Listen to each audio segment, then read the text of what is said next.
This is Robert from Musique, and you're watching Concerts That Made Us.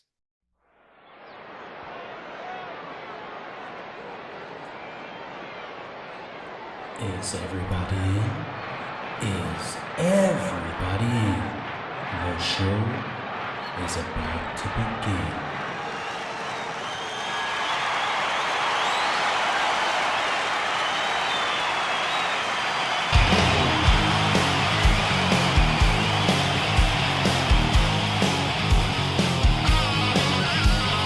Welcome to the podcast, concerts that made us, interviews and stories, tales from the bus. We love taking you back to when it all went down, the greatest live shows and the cheering crowd sound. It's concerts that made us, concertsthatmadeus.com.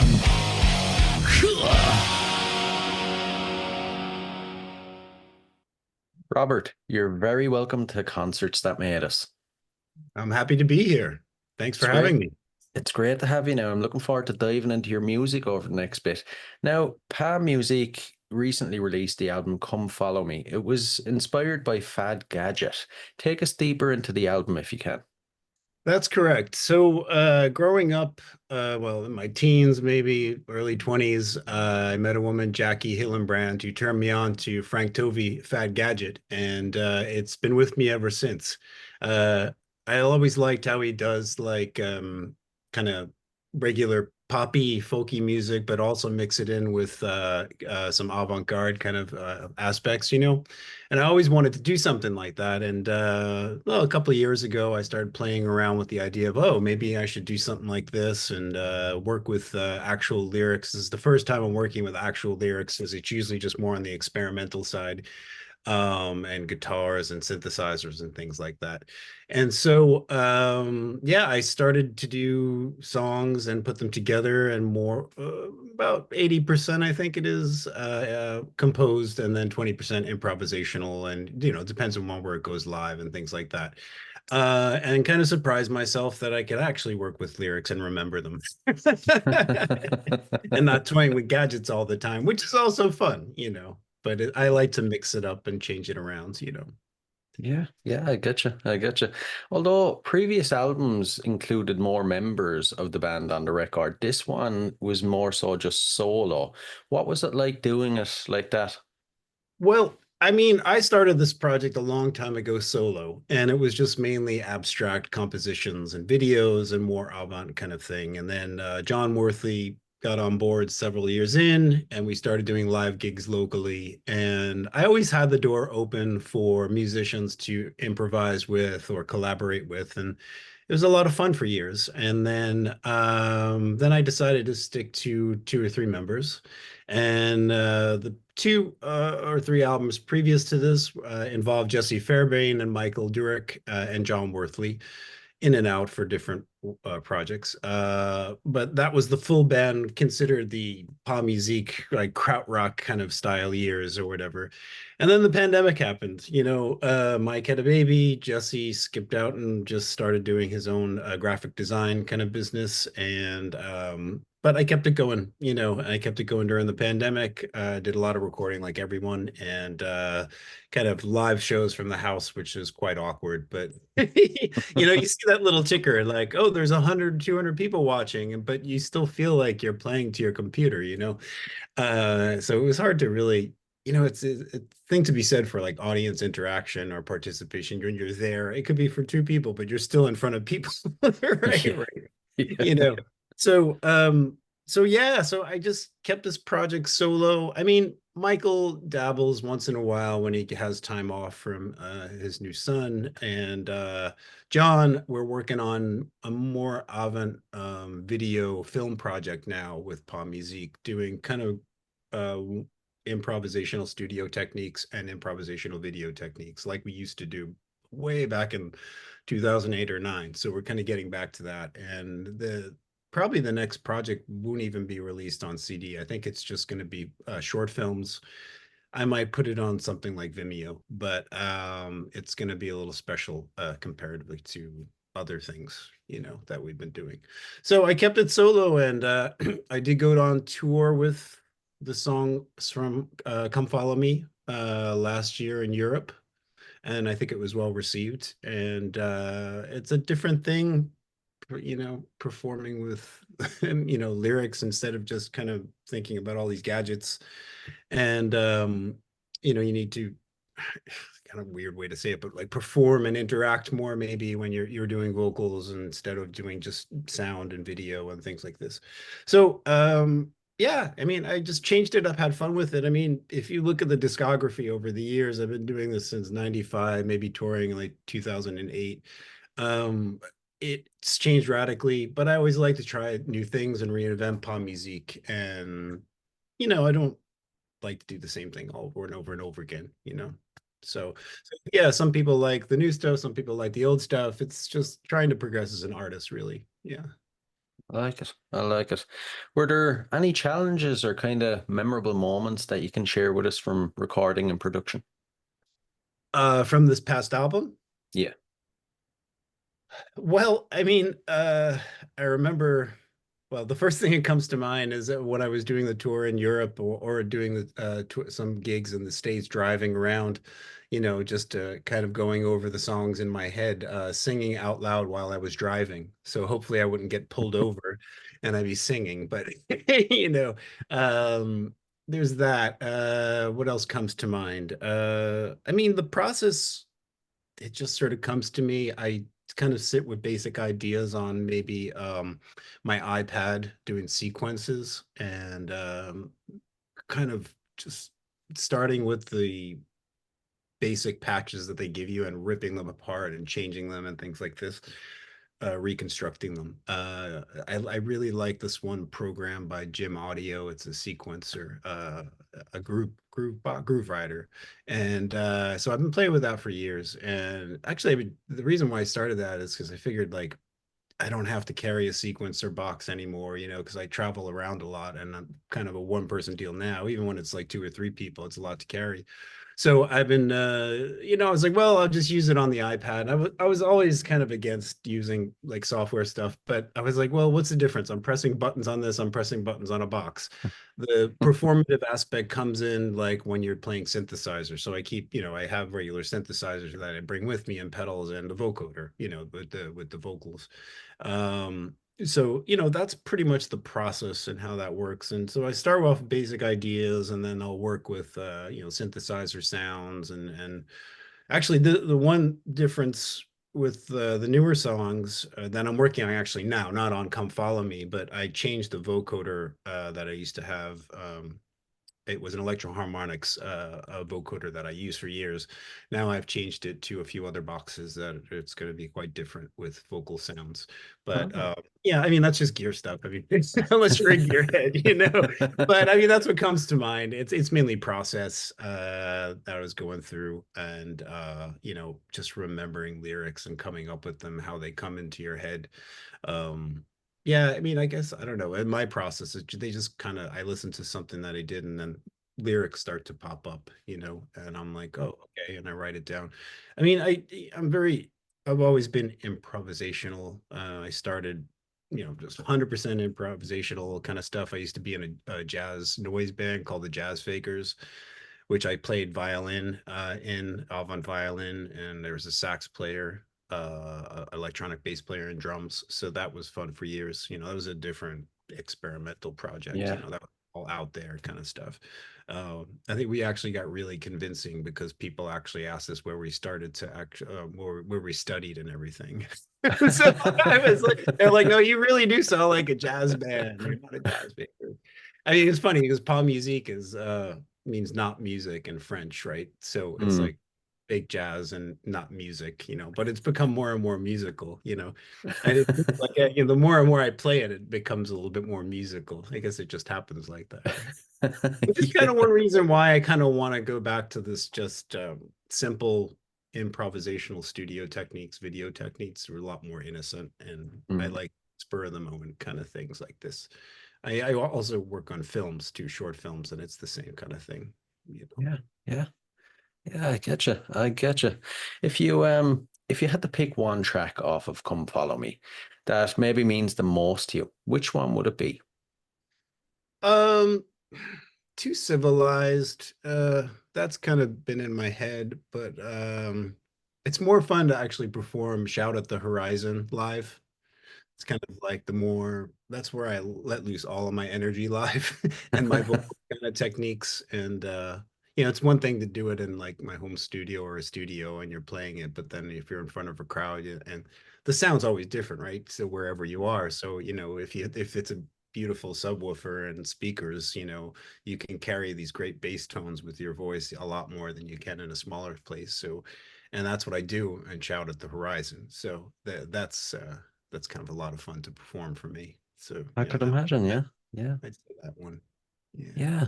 And you mentioned you've been around for 29 years. Something I'm intrigued by is your fans. Do you find that they're aging with you, or every so often do you get like an influx of younger generations listening?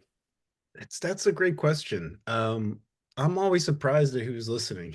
Like, I mean, there are fans that have been around for years, aging with me, whatever as you said. But then I'll go on tour, and then younger folks will pop up and be like, "Wow, I've been following you for a long time, and it's great to meet you, and glad you're playing here." And I'm like, "Oh wow, I had no idea." I guess the short answer is I really don't know. I'm always surprised at like where they wind up on radio shows or I don't know, people who come to the shows, as I said. I tried to reach out to different kind of circles, I booked here a lot for ambient chaos nights in New York, all different experimental bands. And, I would try to mix the younger folks with the older folks and kind of things like this. And, like, hey, you're doing the same things. Yeah, they might be older, but they're not your dad. Kind of thing, yeah, you're talking music kind of thing. So but it's always nice to go to shows and you're like, oh wow, yeah, yeah, great. You younger folks have been following you, since I've been doing this so long. I mean, you do see a lot of these smaller underground scenes where, you do age with your friends, fans, fellow performers, and I can name a few things, but it's nice to see younger people getting involved. Yeah. Yeah, yeah, And to definitely, see what definitely. they do with the whole style too, right? I Mm, mean, I'm always excited when I see younger people improvising or performing, and you're like, oh wow, that's your perspective. yeah, yeah. Would you say your approach or maybe your goals have changed over the years with Pa Music? I would say so. I think they should always change, really, and I think it changes with the music and the styles, right? Now I'm kind of trying to go for more of a lightly mainstream audience with beats and songs, but also still have that avant-garde edge to it, to mix it. Um, and I noticed when I released the album, it kind of hit certain nerves with certain people that wouldn't have normally, say, covered the krautrock style or the out there experimental stuff, say with I do with Rapoon, or something like this. So I'm always trying to change it up, and then with the music changing, you need to find your audience or at least try, you know, and maybe keep some of the older ones and introduce them to something different. Maybe, you can do the same thing. Well, some people do have similar styles for years and years and years, and it works for them. I just can't do that. I need to, it just has to change for me. Yeah. Keep it fresh, yeah. Yeah, I can't. I mean, when you see somebody like a big mainstream artist, you're like, man, how are you doing those songs every year, every day? It must get so boring. I don't know if I could do that, but I guess that's why I'm more the underground kind of thing, right? Makes sense. True, true. Now, before we move on to some concert related questions, I have to mention there's two beautiful works of art behind you. Are you more of a musician first or an artist first? Or do you consider the two of them the same thing? Every day it changes.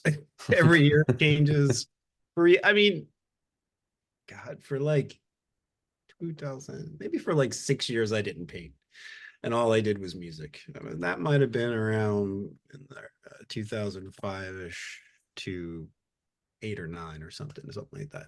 But now it seems 50-50, actually. Yeah, it Uh, does seem 50-50. So I've been a lot more active with art these days, but also music. I do less live shows that are local. Um, and I guess that's how that balance out between the art, because I do art shows with the local arts group, and I'm also in a cooperative gallery in Manhattan called Pictor Gallery. Um, so it's 50-50. And also, like, I do set up events there, and we perform there and improvise and do kind of smaller shows there, you know. But I mean, they kind of go hand in hand. I mean, I see a lot of similarities in at least process with my art and music and films as well. Um, and well, the painting these days, I guess you can compare it to the music a lot, because a lot of the times I would just work on abstract portions of it, paintings like this piece here. But then I started to add in these nice portraits from like photos from films. I like a lot of old giallo films or something like this. So I'd find like a composition, I'd take a photo of it, work from that, but also add in my designs. So it's like 50-50. So 50 representational, 50 abstract or what have you, surreal, visionary. Um, and the music, well, you could consider maybe the beats more the portrait part, because it's always there. It's always like the structure. And then you have the abstractions over here, which are probably like, say, my vocalizations, which are the improvisational part. Those are the abstractions. And the synthesizer probably fall in between depending upon what I'm doing with them. So, and there's improvisational elements to the painting as well as the music and films that I work on. Yeah, I mean, I like a mix of this, a little bit of everything. And they have bled in over into each other. I've used my paintings in some of my videos. Uh, what was it? Too Civilized, I think. Yeah, Too Civilized. I had actually had this one, I think. Maybe that one. I can't remember. Um, so they cross over. They cross over you know I went from thinking music has genres, art has movements, to it just being art and it's just being sound and music, and now I'm like thinking, well, it's just all art. And how you're composing it with what materials and what frequencies or something. Yeah. Yeah, true, true. I like that. I like that. Now, I mentioned concert questions. It's concerts that made us after all. So, first off, as a concert goer, what concerts would you say have made you? Well, the first thing that comes to mind, when I was around 17 or 18, I can't remember, I got free tickets to the Cramps just before they released Stay Sick, that album. And I went to what was this place? Was it the Ritz? Yeah, the Ritz, the new Ritz that they had in Manhattan at that time. This was early 90s, maybe late 80s. I can't remember. Yeah, that blew me away. The Cramps were just the thing, that was like a little bit punk, a little bit this, a little bit that, kind of crazy, weird outfits and energy. And man, I was crowd riding the whole time up front, and I was literally getting sweated on by Lux. I was like, yeah. Yeah, that was definitely a page turner for me. That was like, wow, this is it. This is the good stuff, Yeah, Yeah. yeah, I know what you mean. Yeah. Is I there remember, a, sorry. go on? I was gonna say it just reminded me of two other incidents I had at those clubs, like, which are kind of amusing. And I can't remember what I saw, but like I think it might have been um okay, I may have been seeing the Ramones, and I was upstairs and I was sitting in the back with a beer, relaxing with a friend, and this woman stumbles over and literally falls in my lap. And I look up and it's like Kim Deal from the Pixies. Oh man. And she's literally so drunk and she's like, I'm so sorry, honey. I'm so sorry. It was kind of funny. And then another show I went to, I mean, actually, I wonder if this was the Cramp show.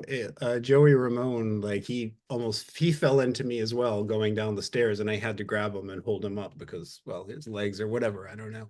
But that Yeah. was kind of funny too at that same club. So yeah, a lot of good shows at the Ritz.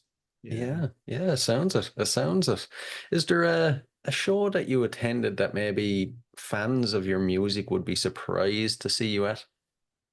Um, yeah, I guess a lot of circles would be really surprised that I went to go see Duran Duran so many times. They are one of Right. my favorites. I mean, there are some, arty avant-garde elements to them, even though people would probably laugh at that. But I'd say them. I mean, I like all sorts of music. My collection is so eclectic. Um, that's definitely one. I mean, well, it's not the best example to say, but I did go to see Lauryn Hill, but that wound up being literally the worst concert I've ever seen in my life. And the sound was just so bad. Um, but people might be surprised at that. Yeah. Okay, Yeah. okay. Not too bad, not too bad. And the moment we're all waiting for, your own shows. For anybody not lucky enough to catch one of them, what are they like? Give us the full experience if you can. Well, as I said, there's different periods in the career of pop music that we do. I've done different things. So it could be full band, it could be a whole bunch of improvisers. Um, it could be me solo. I know that's exciting. I try to make it exciting. Well, let's see. There's a tour coming up in September, and I will be solo, and it's more about the music, I guess. I do get animated when I'm on stage. I do, especially with the lyrics and the vocalization parts. I try to have high energy with these shows since it is just me. If it feels right, there's some audience connections going on, participation. It depends. Yeah, that all depends upon what I feel like in the moment and feeling out the crowd. I mean, in the past, there's all sorts of things. I used to do a bit with inflatable animals, and I used to mic them up with different pickups through pedals and do different orchestrations with them. I actually did a 10-person symphony in Silver Springs, Maryland, at Sonic Circuits one year, and I assigned everybody a plastic blow-up animal, and they attached all of their gear to the animals and worked in their own ways, and we did duos, trios, and a whole quartet, quartets and stuff. Uh, uh, I don't know. Wow, I did Faust's Avant-Garde Festival a couple of years, and I invited a whole bunch of improvisers to perform in prom musique. It was Vultures and Ampersand. There was so many things on stage. Ampersand is heavy, like percussion, like kind of Neubauten style, and they literally brought a old World War II shell that they played and from the UK actually, and they drove there, I guess, through France and then across with all of their metal gear, and they lifted it in, and then I had a 6-foot blow up zebra that I performed, and I wound up giving it to a small child at the end. They were really excited, and then yeah, all different sorts of synthesizers, instrumentation. I don't do that so much anymore. It has become more of a solo venture, except for maybe different projects. Uh, and I don't normally collaborate in a tour sense so much of like a full-on tour without my normal pop music band members, except for maybe Old Castle, which I performed with Sean Sonder and Robin Story. That's another project. And I just did a gig with Robin from Rappoon in Newcastle upon Tyne. And that was a few months back, and that was a lot of fun. I love playing with Robin. We have got 8 releases now, maybe, I don't know, together. So Rappoon and Palm Musique, yeah. Yeah. Um, Oh man. so Yeah. If you if you think of all the shows you've played over your career, is there one that you would consider the best? You know, it sits above the rest that couldn't have got any better. I mean, it's the best is hard to say because I'm not the audience. Sometimes I think the show's the best and the audience hates it. And like, but I really do have fond memories of playing Faust Avant-Garde Festival in 2010, and I think it was 2011 or something. That was great. Just seeing there was a lot of those old krautrock bands there, and met a lot of people, and everybody ate at the same table. There was no green room. It was just we all hung out all weekend, and it was on Jean Hervé's farm, and that was super fantastic. Um, what other things? Well, I mean, I did the Coke Art Festival in Turin years back, maybe it was 2011, and that was quite something. That was, I guess, our first time in Poland. Oh, that was the story there. I actually that was a good moment because forgive me if I'm getting my years wrong, but we were supposed to play the Coke Art Festival in Turin with Hachi. They run it, and that was in like let's just say 2010, right? And that was the year or whatever year was that the president died in a plane crash, the Polish president, right? So just before we were going, they canceled it because of this, and understandable. Um, so I was like, well, to the guys in Hati, I was like, I got my tickets already. Maybe I'll just come. Let's set up a studio session and we'll hang out, you know. So we did, and it was really good. That's on the All Roland label too. It's called Fosti, and it was Musique and Hati together. And we recorded it. It was such a great session. It really was the best. And so they invited us back next year, so we did come back, and that was like super cool because it was like of all of the crap that we had to go through to actually play, we finally did it, and we get on stage, and it was super great. I was me at the time, Amber Bryan, I think it was Michael Durack who's in the band, and Anthony Donovan. And forgive me if I'm missing somebody, but Anthony Donovan was in Vultures.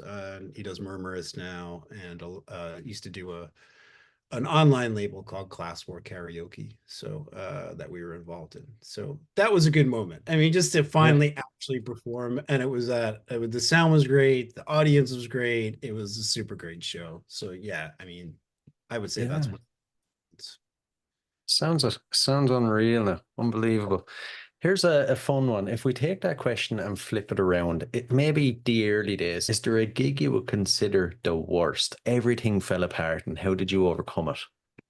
Everything fell apart. Well, there's two things there. Um, I mean, there was one gig, a local gig, that it was just one of these bar gigs, and somebody invited us, and they shut you off at 11 for the DJ, and so we got pulled right in mid show, and just the sound was bad. That kind of frustrated me, but it's kind of a boring thing for a story. But one of the funnier stories is the first time I went over to London and I did a UK tour, which was probably in 2008. And Will Connor, who I knew from Vultures, he invited me over to do all these gigs. And so I get on the plane, and my first gig was Cafe Otto, and that was before it's like a kind of a famous place, right? And so I was like, all right, sure, I'll do an improvisation. It'll be me and Will Connor, and it'll be fun. And so I think we're performing to my films.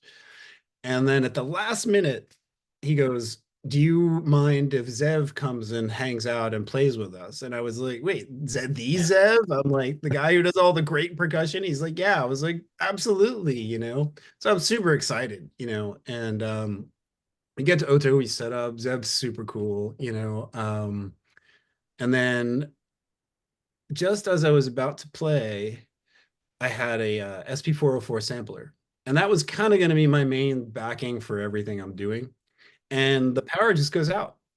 It just doesn't work. And I'm like, this is just crazy. I'm like, how is this happening, at this show? So I had my microphone, I had my effects, I had my little synthesizer that I brought. Um, and this is kind of how I really was like hardcore improvising, right? It just head was like, okay, what do I do? So I literally I had this idea, like also like Zev and Will are playing, and I was like trying to figure it out. And I was like, you know what? This isn't cool. You can't mess around with stuff on stage. You just gotta stop it and figure something out that works. So I went to the bathroom and I found a toilet paper roll and I grabbed it and I put it on my mic and I as I said, I had it going through effects pedals and I started making these great patterns with it because it has like this hollowy, echoey sound in general. And so when you're doing it through like a delay and all that kind of thing, it sounds fantastic. So I was like, and I was going along with them with it to the videos and then doing some drones on my synth for the background stuff. So yeah, that was like, wow, that was a wow moment of like improvisation, man. You just go Yeah. with it, and yeah, that was the lesson. So and there's times that other things happen, gear doesn't work.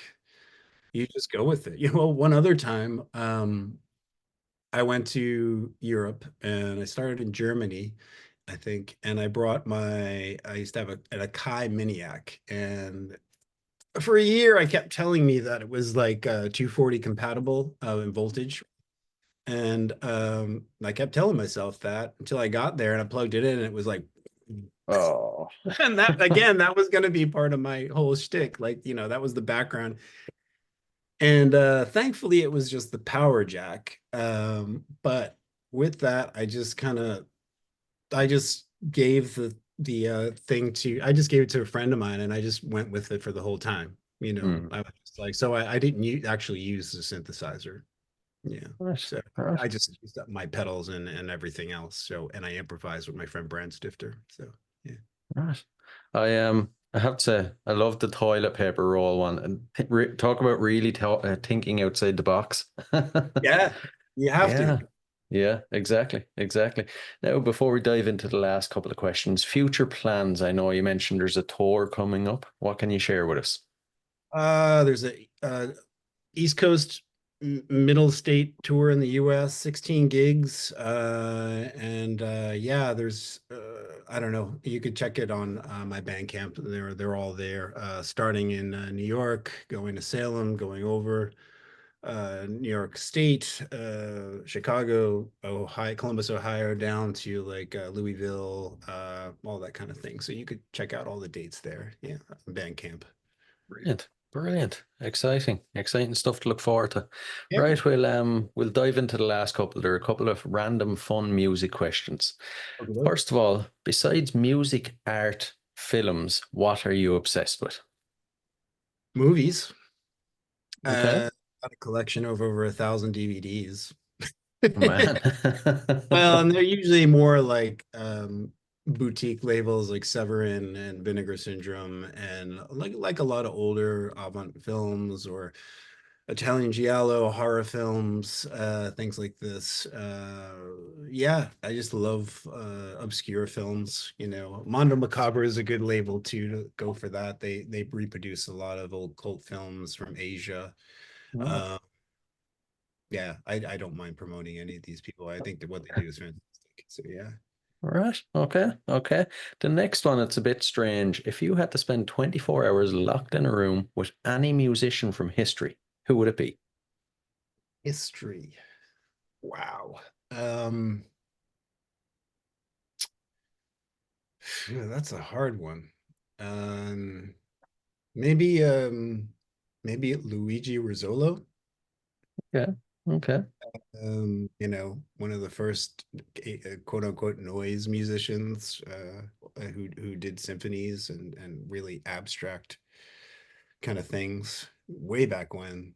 I don't even know when that was, probably the beginning of the 20th century, but yeah, maybe. I think that would be interesting, right? Yeah, definitely. Perspective back then and what was going on and why he was doing it. And I mean, not many people would play with sound back then. True. So True. Be a good I one, Irish. Yeah. pick And that. the fine. Sorry. I would pick that one. Yeah, yeah, I think, yeah. I like it. I like it. And the final one, your go-to album. What's an album you constantly revisit? I one album. Okay. I don't know if you or your listeners are familiar with Flux of Pink Indians. They're an old punk band from the Crass era, and they did some great punk music. They did actually kind of a noise punk album. That's the second one. And then the third one is called Uncarved Block. And that one is quite special. They merged with a whole bunch of other musicians, and they're from all different projects. At the top of my head, I can't remember what it was, but it's a experimental post-punk art rock kind of album that has been with me forever. Yeah. I like And it. of course, I like well, of course, Fad Gadget. I put on Fad Gadget a lot. it. But check that one out. It's called Uncarved Block by Flux of Pink Indians. Yeah. Yeah. I'll have to take a listen. So listen, Robert, this has been fantastic now. Thanks a million. Thanks so much. I really appreciate it. And you have a great day.